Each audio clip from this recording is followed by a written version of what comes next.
interactions with the kids for their health and for everyone's safety. And it makes good sense. And if they incentivize it with federal tax dollars, it could actually happen. And I think that those changes will be coming in the future and hopefully very soon.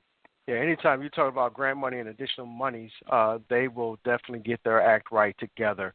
We're going to bring on my co-host, Miss Lucinda. She's also an educator as well. Lucinda, your phone line is open. How are you? I'm great. I'm Good. glad I Lucinda, joined.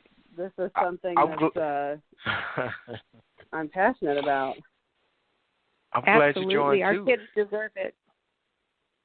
Julie, meet Lucinda, our co-host. Lucinda, Hi, Julie. Yes, we got a lot of people on the line tonight. These days. Yeah.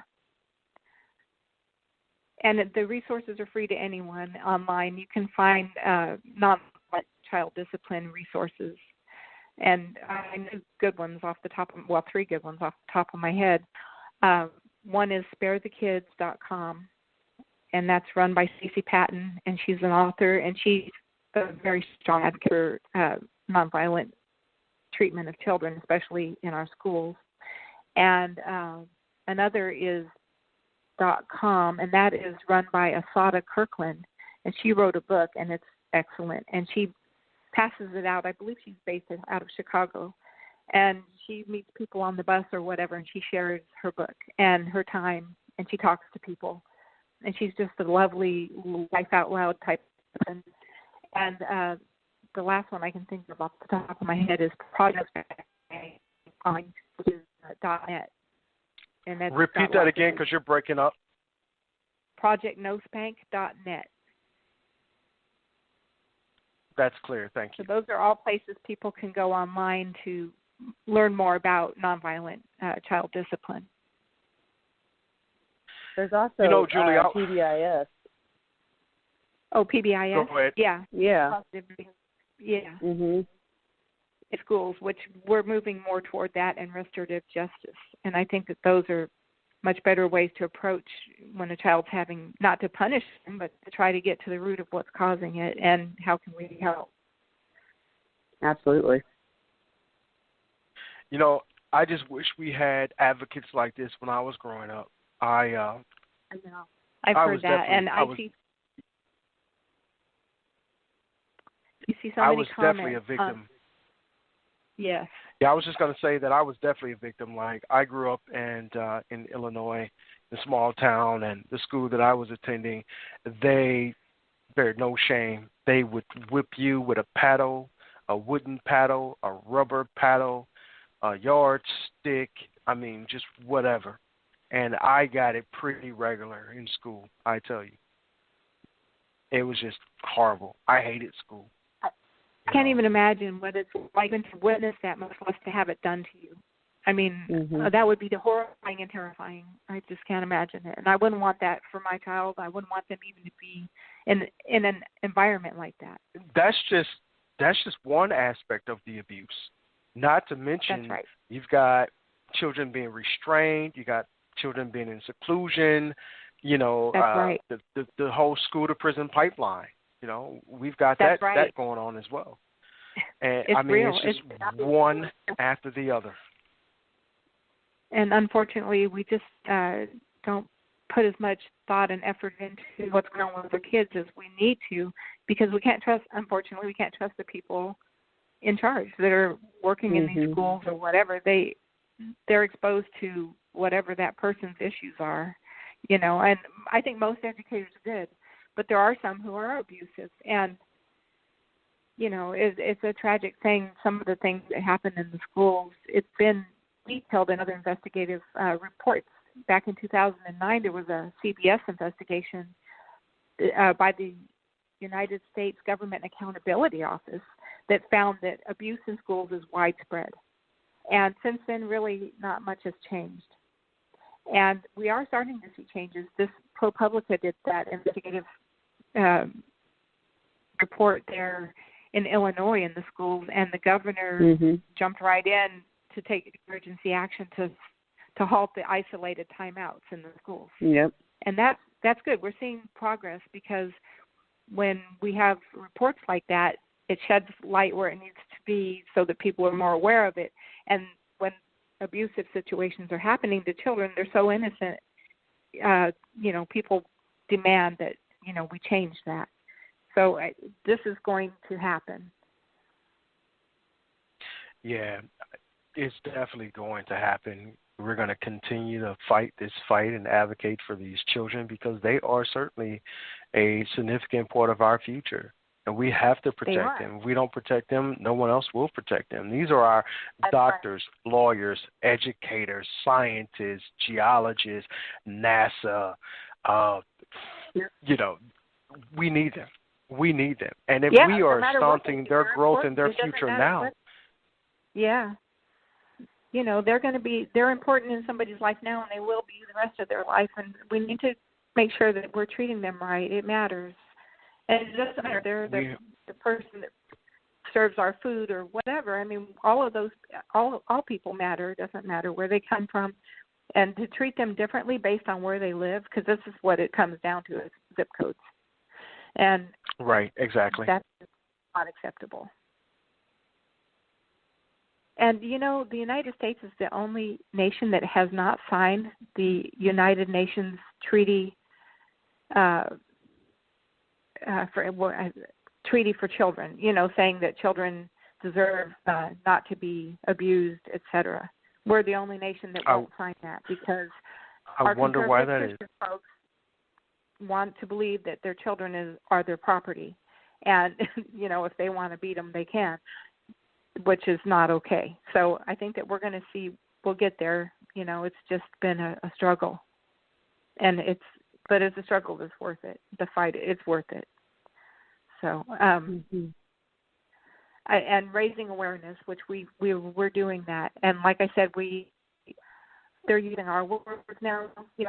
Now the editorial talks about beating kids. They're using words that everyone can understand. They're not dressing it up and calling it a cute thing like paddling. That sounds so sweet. It doesn't sound harmful, but it's not. Mm-hmm. It is very harmful. It is, absolutely, because they're beating these children. They're hitting these children. They're assaulting these children. It is all the same. It's abuse. It is assault. It's abuse. It's mental abuse. It's physical abuse. Right. If you work and your boss could take you in the office and take a big wooden spanking paddle and hit you with it a couple of times, can you imagine how that would feel? I can't even imagine it. And this is what's happening to children. Julie, I need you to repeat that because you kind of went in and out again.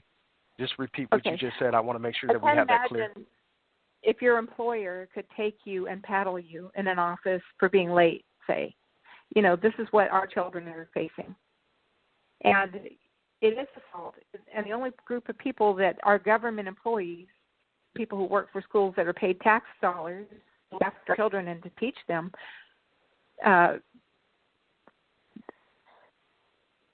they're not held to a standard to protect our children. There's no legal protection. And you can't even enter a government building with a school spanking paddle. It's considered a deadly weapon.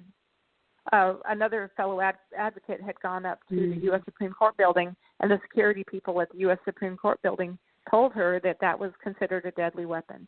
But in our schools, it's used to discipline children. And like I said earlier, discipline and respect are two different things. You can discipline them without hitting them. And you will never respect by, you have to earn that respect. And respect is mutual. It has to be earned. That's right. And that's definitely. How children learn. If you treat them with respect, that's how they learn. And with that, we're going to go to the phone lines. We're going to bring on another caller. And I believe this is Aliyah. Let's open up your phone line. Aliyah, are you there? I am here. Hey, Aliyah, welcome to the show. How are you? I'm doing good. How are you? I'm good. Say hi to the gang. We're all here. Hello. Hi, Aliyah. Hi there. You just feeling the love. Any questions or comments? there's one comment. I am from the South, and Florida has a corporal punishment thing where it's allowed. It absolutely is.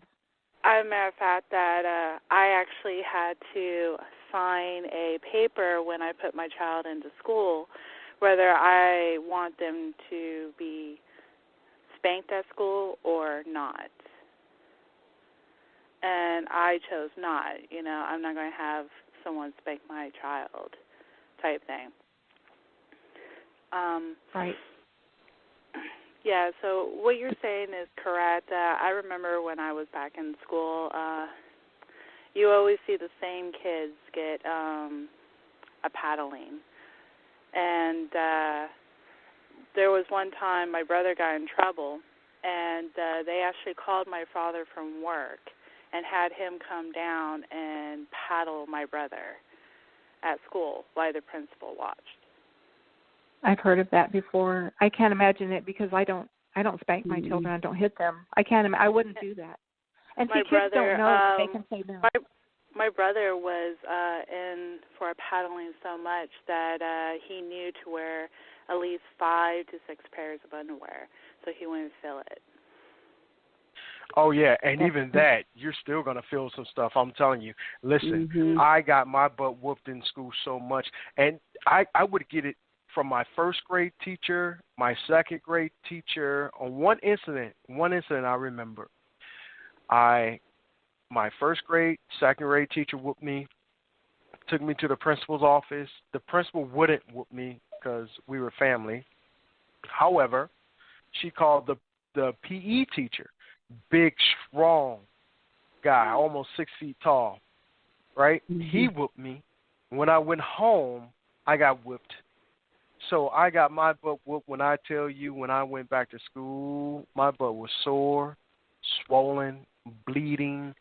I hated the world. I hated the world. You're not alone, though. It's happened to many people. And decades later, they're still angry about it.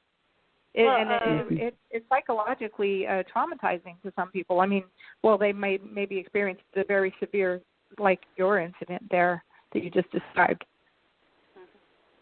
Well, also from a Southern point of view, Southerners really believe in tradition and old-time ways, basically, as in, your child did something really bad, so I'm going to spank you and you're going to learn your lesson. Oh, yeah. And I know a lot of parents who do it. I don't do it personally myself. I try to talk it out with my children, except for my 4-year-old. He doesn't want to talk. But it's mostly like, okay, you don't want to listen to me. You don't want to do what I say. I've had it to a point. I'm going to take something away from you and let that be a lesson learned. I have told my kids, pick up your toys. They don't pick up their toys. I put it in a trash bag and I put them in my closet. You have to earn your toys back now. Yeah, there are other things you can do without having to hit them. And because when you do that, they're not going to remember why you hit them. They're just going to remember that they can't trust you. And I think it creates a rift in the relationship. It does. It's kind of irreparable harm. It is. It is irreparable harm. It's the same as timeouts, too, guys. The rule of thumb is put a child in timeout per their age. If they're 3 years old, put them in timeout for 3 minutes. I had children that were in timeout at school for 30 minutes because that's what the teacher wanted them to do. Sit in timeout for 30 minutes. That's excessive. It's abuse, and it's irreparable harm to any child. And they got suspended. I'm talking about my own children, kindergartners and pre-K students. I'm telling you, it was horrible. I pulled them from that school so quick. It's horrible what's going on in this public school system. Yeah. Now, I don't know how kids say that children do have rights, but it's up to the parents to be the advocate for their children. And whether it's, you don't like what the teacher that your child was put with, okay, well, you could take your child out of that class and put them with another teacher. Is also the same with their education and what the school does while your child is attending it. I learned that because I had a very difficult time in school. I'm dyslexic, so